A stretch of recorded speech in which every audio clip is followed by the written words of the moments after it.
Good morning, Little Masters, and welcome to today's Tolkien Times. I'm the Man of the West, also from the Prancing Pony podcast.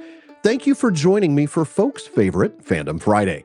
Now, every Friday, I get the chance to visit with somebody from the wider world of the Tolkien fandom. Writers and artists, musicians, scholars, craftsmen, content creators, and a lot more. Today, I'm pleased to introduce a good friend of the podcast's, plural. In fact, he's been on the Prancing Pony podcast twice in the last year to talk about his new book, which is precisely what we'll be talking about here today. Now, Pity, Power, and Tolkien's Ring is a deep dive into one of the key themes of The Lord of the Rings. The book came out in December, and if you don't have a copy yet, please press pause right now and go fix that. We'll have links in the show notes. But folks, in the meantime, please join me in welcoming to the show Thomas P. Hillman. Thank you, Alan. I'm glad to be here. Thanks for having me on. Oh, man, it's a privilege. And yeah, you and I have had a couple of chances to talk about your book over on the PPP. But the chat that Matt and I enjoyed with you recently, well, that actually won't be released on the main show until early in February. So we get to give our TTT listeners a little bit of a preview. Why don't you go ahead and tell us? Yeah, it's going to be great. So tell us about the paradox that pity is necessary to destroy the ring, but not sufficient to protect Frodo from its power and corruption. Right. Well, if you think in The Shadow of the Past, Gandalf places great emphasis on the importance of the pity of Bilbo and how it may rule the fate of many. Okay. But at the same time, when Frodo says, well, this is just too big a thing for me, here, you take it. Yeah. And Gandalf refuses to take it. And he says, don't tempt me. And he says, because pity is the way of the ring to my heart. That's right. And so, this kind of creates this paradox where you're like, well, okay, so pity is the thing that may save everyone, but it won't necessarily save one person. Right. So Gandalf, would fall to the power of the ring. And so so I started thinking, well, how does this work? How did this work? And one of the big moments, I thought was when I realized that, well, of course, pity may rule the fate of many, but that's what the ring was created to do. To rule the fate of many. To rule the fate of many. And so you've got this opposition. And so it's like, how does pity, how do pity and the ring work together? Right. Because they do, there is a tension there, dynamic there between them. And so I just kind of started following that thread. Boy, and when did you know that was going to actually be a book and not a blog post on your amazing blog? It has to be said. Well, a lot of the early stuff. There's a lot of stuff in there that did originate on my blog. And as I worked out so many different pieces of it, and I guess it was probably about 5 years ago or so, 6 years ago, that I decided, I want to, I want to take this thing all the way. Yeah. And not just, because I most of the blog stuff was like scattered all over the place. There was the thing on Boromir, and then there was there's a bunch of stuff on Gollum. Yeah. But there was no kind of like real continuous, like a unifying thread running all the way through. Exactly. Yeah. Exactly. And so but seeing that, to figure out what was going on with pity, I had to figure out what was going on with the ring, and I had to figure out how the two of them, how the dynamic between the two of them works out. Because and to do that, I had to start at the beginning of the book and go on that journey to Mordor with Frodo, and Sam, and back again. And more than just the book, more than just the Lord of the Rings, because you actually start with Bilbo finding the ring, don't you? True. Yeah. Because once Tolkien decided that the ring wasn't just Uncle Bilbo's magic ring of timely invisibility. Useful for ducking. Which is a very nice thing to have, frankly, if it's not possessed by the evil spirit of Sauron. Yeah. Precisely. And once Tolkien realized that, what the ring actually was, which he didn't really until they'd gotten to Rivendell, because in the initial drafts, it's like he knows it's something else, but he doesn't know exactly what. And it was and because once he got there, and it turns out the ring just wasn't this useful thing, and it is a useful thing. True. When Gandalf tells Frodo that Bilbo has left him the ring, Frodo's response is, "That might prove useful." And Gandalf's like, no, Oh, yeah. no, That's Frodo. the last thing you want to do, my friend. Yes. No. Yeah, exactly. So thinking it's useful is, yes, it will be useful for a while. But anyway, the once he did that and went back and decided that what Bilbo, the story that Bilbo had told Gandalf and the dwarves and Yeah. had put in his book about getting the ring was a lie. That kind of recontextualizes everything in The Hobbit, Yeah, it does. as vis-a-vis the Lord of the Rings, and it kind of establishes, that the Hobbit, that chapter 5 of The Hobbit as this real turning point. Yeah. That and that kind of keeps getting repeated because there's any number of moments throughout the Lord of the Rings where it's like that scene gets almost the scene with Bilbo standing behind Gollum, Yeah. thinking I'm going to kill him, and Right. then realizing I'm going to no, stab him. I I'm going to can't put do his that. eyes I'm not out. going to Right. do that. Right, exactly. Where he goes through that kind of moment of panic where he's going like, stab him and put his eyes out. No, Right. that's not right. And that moment gets repeated. A lot. You see it in the Barrow, where Frodo thinks, "Oh, let me run. I can run away." Yeah. And Gandalf I can abandon my understand. friends and be all right. Yeah. Right. And if he does that, he becomes Gollum. Yeah. In essence. And Gandalf essentially says as much when he makes it all the way to Rivendell. I remember that moment. That's the one where Gandalf says that was the closest call. That was the key moment. Not getting stabbed on Weathertop, but choosing not to succumb to that temptation to abandon his friends there. Yeah. Exactly.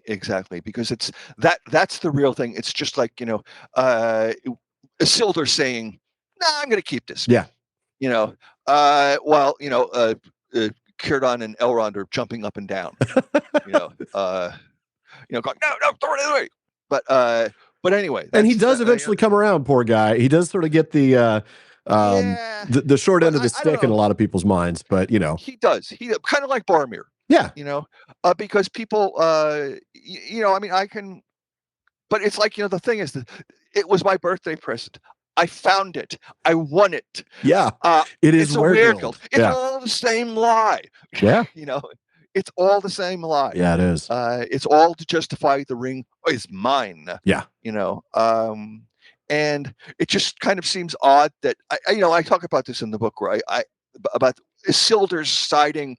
Oh, well, I'm going to give the ring to like Elrond and Círdan. Yeah. They were right. I should have listened to them. And so what does he do? Does he go to Mordor and throw the ring in? No, he leaves Gondor and starts heading north. Yeah. Goes right past Lothlorien, where there was somebody who could have probably helped him with That's this. a good point. I mean, he was going to Rivendell, but you make the valid point that he could have probably had a little stop in Lothlorien. He's going in the wrong direction if he wants to, because like, you think Elrond and Círdan are going to take the ring? No. Can he conceivably think that Elrond and Círdan are going to take the ring? That's a very good point. I mean, because I think of that as sort of Isildur's redemption moment, right? And the fact that he's decided that it was wrong for me to keep it. I'm going to take it to the elves. They'll know what to do with it. But you're right. He is going the wrong direction because if there's ever going to be a time where you could go to Mordor and destroy the ring, it would be at that point. There is no power in Mordor right then. No, exactly. It would be perfectly. There was never a better opportunity. No. It was absolutely doable. There's nobody in your way. Just take it right there to the cracks of doom. Who's going to stop you? Precisely. And but that's part of the thing about the ring. One of the first, victims of one of the first things victims that the ring claims is your honesty. Yeah. Because it's like I mean, I'm sure in Isildur's head he thought he was. But just like what would have happened when it came to actually giving the ring back up to them? Exactly. He's you end up deceiving yourself. Yeah, that's a good point. You end up lying to yourself. I got to say that's a huge aha moment for me because I've always, like I said, seen that as sort of Isildur's redemption moment. But in a way, that segues perfectly to my next question, which was, what was the biggest aha moment that you had in writing the book?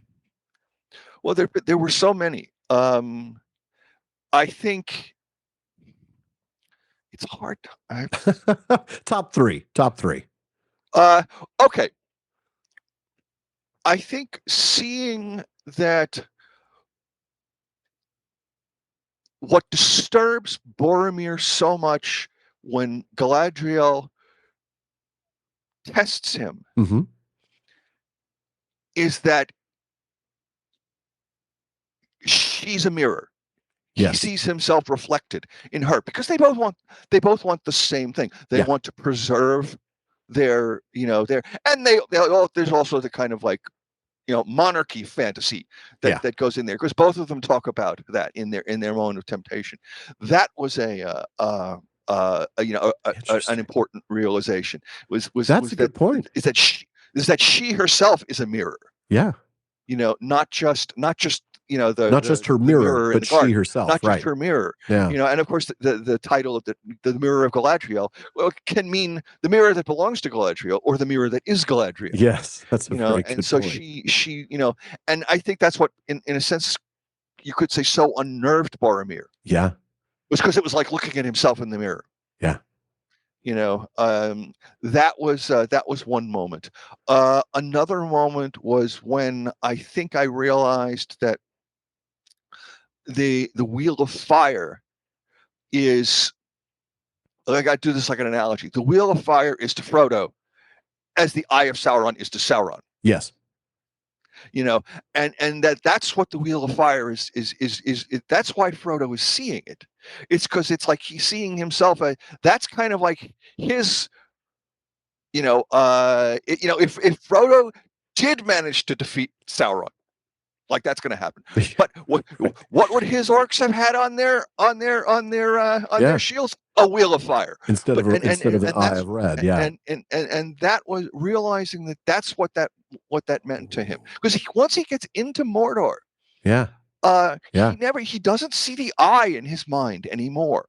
No. The Wheel of Fire. I mean, he sees it on orc shields. Yep. He sees it on a fly. Remember the fly? And he does, of course, see the Eye of Sauron when he's on the slopes of Mount Doom. He sees it looking north, but right. He's seeing at that point this beam essentially, right, and it knocks him down. But you're right in terms of the Eye of Sauron. What we see in the Land of Shadow and Mount Doom chapters is the Wheel of Fire. Yeah, yeah, and so that's what he's seeing in his mind as he's coming closer. Yeah, because Frodo ends up with this situation where there's this. It boils down to, for him, the ring is my burden versus the ring is mine. Right. And as he gets closer and closer to Mount Doom, those two paths converge. They do. Yeah. Yeah, because you can see the difference still in like the Tower of Cirith Ungol when Sam first offers to say, I could keep it a little longer if you'd like. When he's got the ring after, thinking he had to take it from Frodo's body. Right. And Frodo talks about how it's my burden. But you're right, as they get closer and closer, those two roads definitely converge, especially on that slope, the slopes of Mount Doom and the Wheel of Fire, when Sam sees or thinks he hears essentially the voice coming from the Wheel of Fire, speaking to Gollum. Right. Wow. Exactly. Folks, I got to tell you, if you're not listening to the Prancing Pony podcast, please at least listen to the episodes on Mount Doom coming up, because we go deep into that.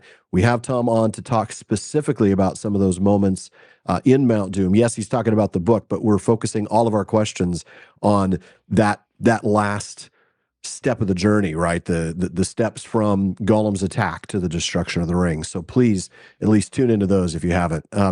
Tom, what's the key thing that you want readers to come away with? And maybe it's a piece of knowledge, but maybe it's a question, right? What is it you want people to be thinking about or considering when they walk away and close the book on Pity, Power, and Tolkien's Ring? That's a good question. I don't Stumped know. You. I've never, I mean, I don't like, this is like, the thing I hated about applying to college was statements of purpose. Yes. I ended up going to the college I chose because they did not make me write a statement of purpose. But I hate stuff like that, and that's fair. I get that. Somebody goes, so what's the elevator pitch for your podcast? I'm like, how do I give you an elevator pitch for a podcast that's got 320 episodes and every episode's an hour and a half long? Right. How do I condense 500 hours to 30 seconds? Well, yeah. I mean, so what do I want people to? I want people to see that, because that all too often I mean, of course, you've got the people who say, "Oh, Tolkien is all black and white." Right. There's all. There's no gray. And it's like, oh, there's a lot. Somebody's not reading carefully if that's what they think. Yeah. No. There's a huge amount of gray in there. And also that people don't see. Then there are other people who just like see Frodo as like this total saint. Yeah. And I'm not knocking Frodo. No, I'm not knocking Frodo. No, but we talked about, he's the only one who could have gotten as far as he did. Yeah, exactly. Yeah, exactly. So he was, but that there are things that the ring brings out in Frodo. Yeah. Or the things that under the pull of the ring, when Frodo decides that the only way he can control Gollum is to make him swear by the ring, right, and allows Gollum to refer to him as the master of the precious. When outside the Black Gate, when Frodo threatens him, and basically taunts him and terrorizes him. You will never get it. He's lying there on the ground. Like, he's like this puddle of Smeagol on the ground. Puddle of Smeagol. And so that there, and then his I mean that there's a lot of that there's gray in so many of these characters. That's a good one. I like that. No, that's a solid answer, because I think you're right. A lot of us sort of venerate Frodo, and I know I've been guilty of that in the past, I think. And I know one of the things you wrote in the book that really opened my eyes was how he was just as nervous when Galadriel confronted him mentally as when as Boromir was when she confronted him. I mean, he asks this question about, why can't I see the other rings and know the thoughts of those who wear them? And she's like, what is wrong with you, man? Yeah. And he goes, oh, I'm allowed to use it. Oh, you are? Wait a minute. I mean, okay, permitted under the most dire of circumstances, perhaps, but that's different from, sure, you can put it on anytime you want. No, don't. And you're right. Was that an innocent question? I don't think so, man. I mean, it was. I think it was a case where he was, again, like Isildur saying, "Oh, I'll just give the ring." Right. In his own mind, it's not he's asking it with an ulterior motive. He's asking it while the ring has an ulterior motive. Right. He doesn't realize the implications of what he's asking. Yeah. And it's just like, she realizes those implications. Yeah. Just like, when she says, "Okay, we've decided, time to go." Yeah. It's because it's like, the choice not to use the ring is a choice you have to make every time. It's not like one choice and you've made it and it's all over. And that's why and that's why, okay, we've decided, let's go. You have to leave tomorrow. Yeah. Because I don't want to have to make this choice again. I know. I've made this choice. I don't want to have to keep making it every day for the next. Yeah. Precisely. And in a sense, by the time Frodo gets to the Samath Naur, he's made the choice one too many times. Yeah. And he can't make it. He can't choose the ring is, and he has convinced himself under the influence of the ring that the right choice is not to throw the ring in. Yeah. Instead to claim it for himself. Man. That is some good stuff. Tom, thank you for joining me today. I know we've talked a lot lately about your book, and I'm glad we have. It's been absolutely fantastic. So I appreciate you being here. Thanks for all your support, Alan. Absolutely, Tom. Well, folks, that is it for today's Fandom Friday. But come back next time for another Fandom Friday to meet another of your fellow Tolkien fans and maybe even learn what niches of the community you might be interested in exploring. Maybe you're going to write a book next. And if you're interested in joining me here for a future Fandom Friday, let me know by emailing barliman@theprancingponypodcast.com. Please visit patreon.com/TolkienTimes to learn how you can support the show, get an ad-free feed, a monthly hangout with me, a bonus weekly episode, and a whole lot more. And then join me again tomorrow on today's Tolkien Times as we wrap up this week with Silmarillion Saturday. Now, if you're watching this on YouTube, please like, subscribe, turn on notifications. Please follow or subscribe in your podcast apps and follow @Tolkien Times on social media. Finally, as Faramir says, go with the goodwill of all good men.